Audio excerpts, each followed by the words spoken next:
this tutorial, it's going to be a continuation of the course INR 112, and we have been talking about the pre-colonial activities in Africa. And today we're going to be talking about the cross-boundary interactions in pre-colonial Africa. With this being said, let's all straight into it. Now, we define cross-boundary. Speaking of cross-boundary, what are we talking about? Cross-boundary is said to be the interaction, the cross-boundary interaction is said to be the gamut of relationship, right? Relationship that is tied together between two or more distinct cultural or linguistic group or states. Are we together? Just a moment. Okay, so now cross-boundary interactions are the gamut of relationship, interwoven relationship, interrelated relationship, or integrated relationship between two or more cultural or what we call linguistic groups or states. Okay, now let's start with the economic interrelated economic interrelated interactions, economic cross-boundary interactions in pre-colonial Africa. Now, economic, what are we talking about? When we say economic, we are simply talking about revenue, generation of revenue, and how it affects the state at general. Now, the system of exchange, trade during this time is what we're going to be particular about. The system of exchange and production had always taken a cross boundary, all right, in the pre-colonial Africa from what we call the earliest period. Let's say that again. The system of exchange and production had always taken a what? A cross boundary, meaning that communities different communities are specialized in different trades.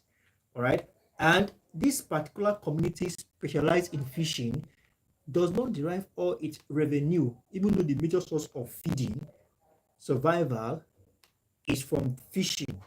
All right.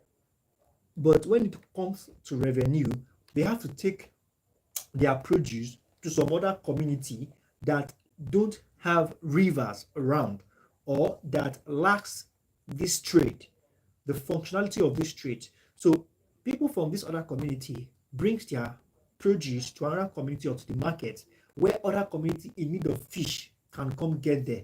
So as well, other communities that are known for blacksmithing, all right, the other communities that are known for farm produce, all right, other communities that are known for our animal husbandries, they can all bring their goods to a certain place and trade can happen. All right, so interactions like these as bring together different people from different backgrounds. As we have it here, it says bringing different distinct cultural, all right, different distinct cultural or linguistic groups, different tradition. Everybody comes together to exchange what they have in order to get what they don't. All right, and this has made the cross-boundary interaction in the pre-colonial Africa. Don't forget, we said pre-colonial is that time before the colonial intrusion in Africa. All right, so basically, this is what it is. Now, the major economic activity that facilitated across boundary interaction was trade. Right? Just like we have football today, football has bring a lot of countries together, a lot of people from different backgrounds, from different part of the world come together to watch football. But before the colonial intrusion on the soil of Africa, then it was basically trade. All right, trade has brought a lot of culture, a lot of different people from different angle, sphere of life together just to interact. Okay, so we have that as that. Now, trading activities in the pre-colonial Africa was based on what we call agricultural products, as well as in solid minerals such as gold and salt and lots more. All right, just like we said, trading activities in Africa then is what brings people from different culture, different background to what interact. And this trading activity is what is based solely on agricultural produce as well as solid minerals. Agricultural produce as well as solid minerals like salt, gold, and lots more. Basically, this was a result of what we call the ag- the agrarian nature, the agrarian nature of most of the economies. Okay, now we have that as that. Speaking of the trade in this era, speaking of trade, bringing different people together, we have what we call, let's be particular now, let's niche it down to the trans-Sahara, all right, activity. Now, during this trans-Sahara activity, something that is not, that humanity is not so proud of happened during this era. All right, something that some selfish, self-centered, and inhumane human beings took advantage of then is what we call the trans-Sahara slave trade. All right, and this was actually a trade, just like every other trade, but the product during this era was human beings. All right, no longer farm produce, all right, or natural resources, but now human beings were traded as produce, all right, by Westerners and by some other states that requires more labor for their factories and industries. Now, this trans-Saharan trade had enriched some states while undermining others, especially in the north.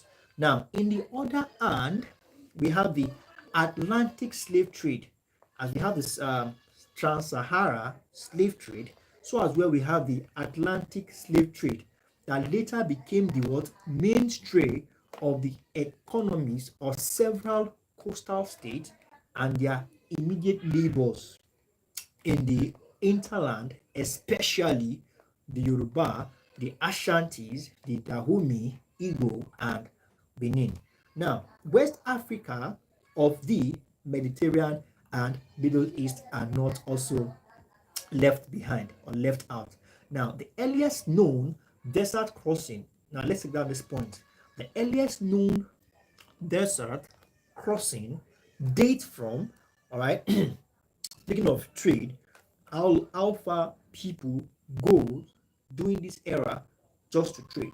All right, we have the desert crossing, and the earliest desert crossing, we all know how desert traveling through the desert can be very demanding, stressing for the fact that it's a long range of land with no water, no shades, and the sun is so scorching, all right, in the desert. Now, it happens to be that the earliest known desert crossing dates from the first millennium before Christ and was undertaken by horse-drawn chariots.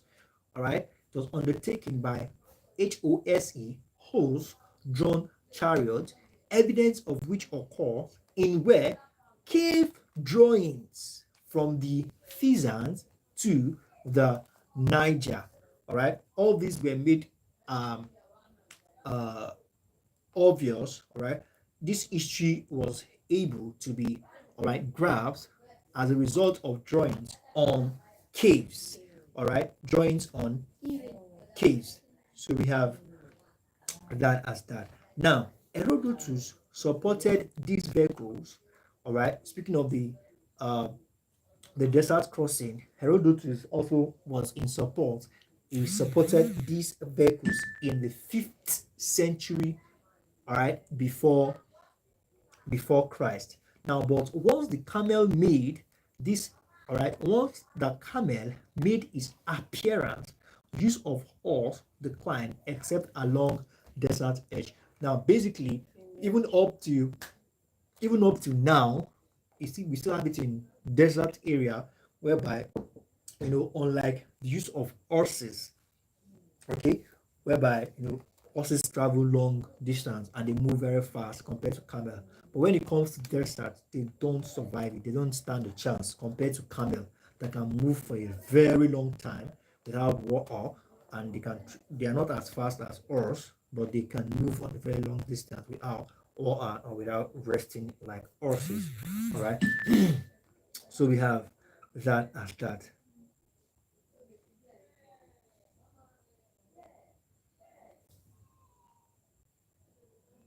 So we have now. Let's take down this point. It says that personal fortunes may be reckoned by an individual promissory note of 6,000 gold, all right, gold ons recorded in the 10th century. Now, there have been records of promissory notes, all right, when we say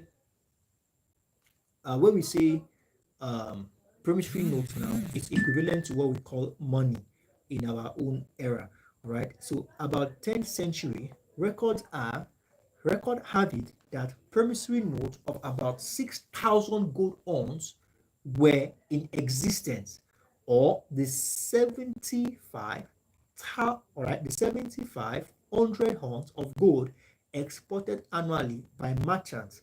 All right, now still talking about trade and through the desert traveling with camels, over 5,700,000 of golds are being exported manually by merchants, to tell you the level of trade that it even happened before the colonials intruded the soil of Africa.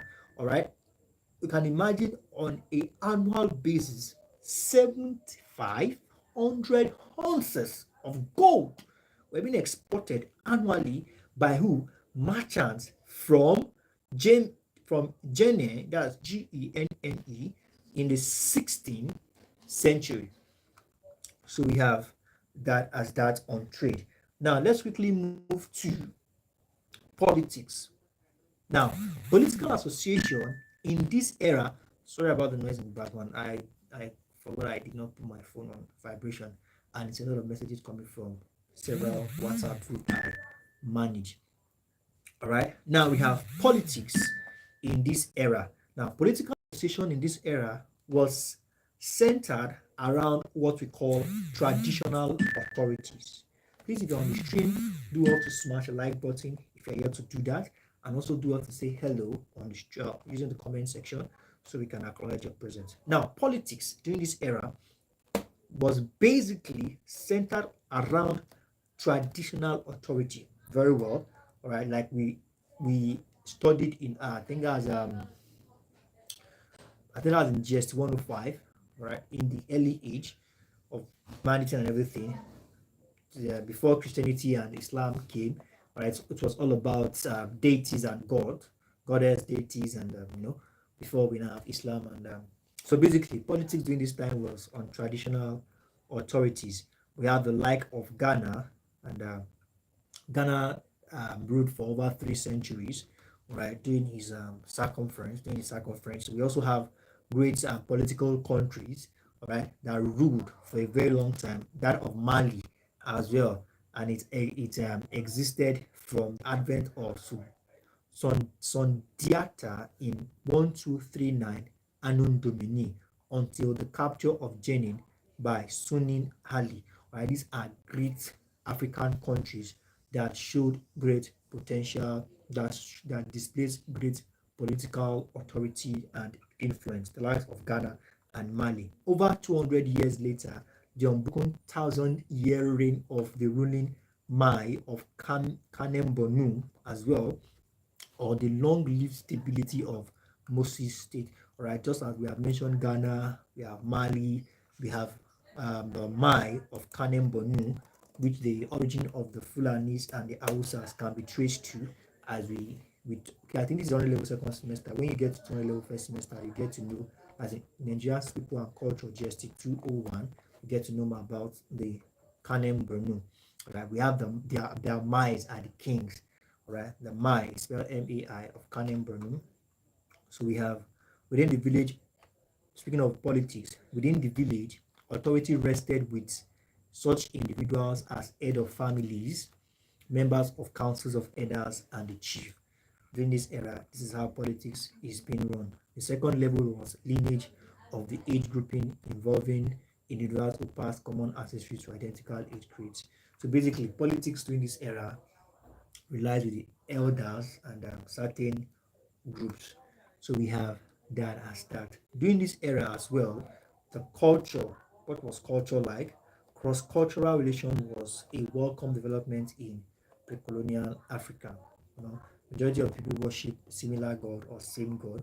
In pre-colonial Africa, a lot of cultural practice, both material and intangible, were transferred through cross-boundary interaction. Unlike now, where we are Muslim, we are Christian, it wasn't like that before, as it says here that both material and intangible were transferred through cross-boundary interaction. Among the Efik and the BBO, they were both masculine and feminine cults which used the in CBD sign language.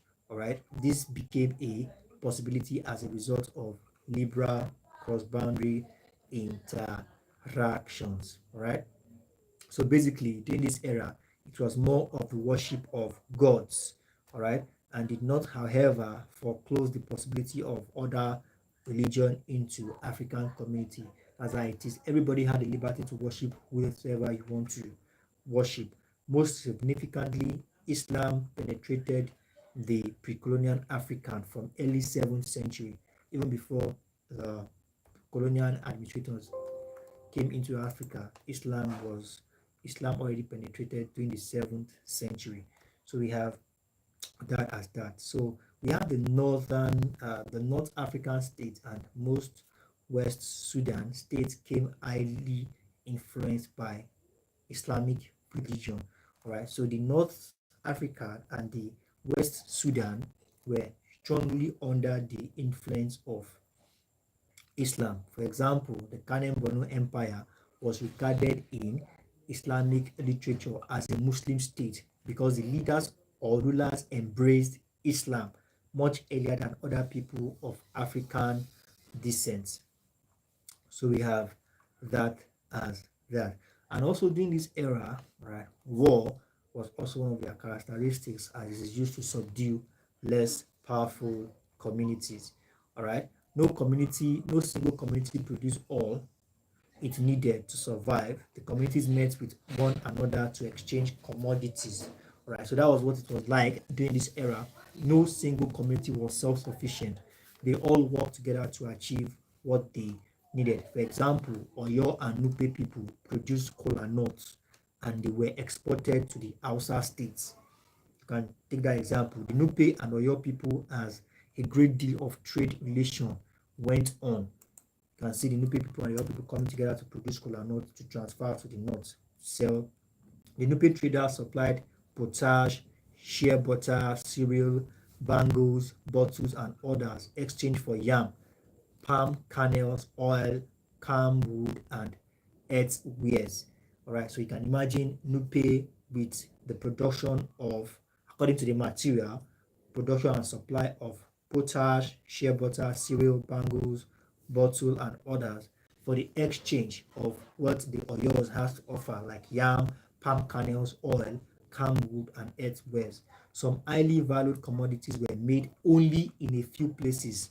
Like I said, there was no self-independent community, just like we have um, today too. We have some oil producing countries and we have some countries that don't even produce oil at all. All right, so we have cottons as well, imported originally from the North Africa, grew plentifully on many farms. And you can imagine that in some part of Nigeria here, there's a place where strawberries can survive, and they are being imported to other parts of Nigeria here to sell them. That's how it is basically, even during this era. So we have the likes of the soap manufactured on the Pantheon Island of Sierra Leone was of such high quantity in the 17th century. Right? We also have soap production in Pantheon and Plantain Island of Sierra Leone that was so much it was exported even from away from Africa, that it was getting to the level that it was competing even with soap producing countries like Portugal. It was competing that the Portugal government has to prohibit the importation of that soap into their country. All right. So African communities and African countries were doing so great, and that was Sierra Leone doing so well with the Plantain Island producing high volume of soap. All right. So we have that as that. So we'll call it a wrap here for today, and in our next class we'll take it up from where I think the 3 more classes should be done with the course, and now we should call it a wrap. Thank you very much, everyone. Please let's do well to submit our notes. If you're yet to submit your notes, it's very important. Just take a picture of the notes and send it to your private class. This is a way we monitor our progress. All right. And for those of us who are not yet a member of private class, do well to reach out to me so I can add you up. A lot of benefits are going on in the private class. You don't want to miss out. And thank you very much, everyone. I look forward to seeing you all in the subsequent tutorial. Good night.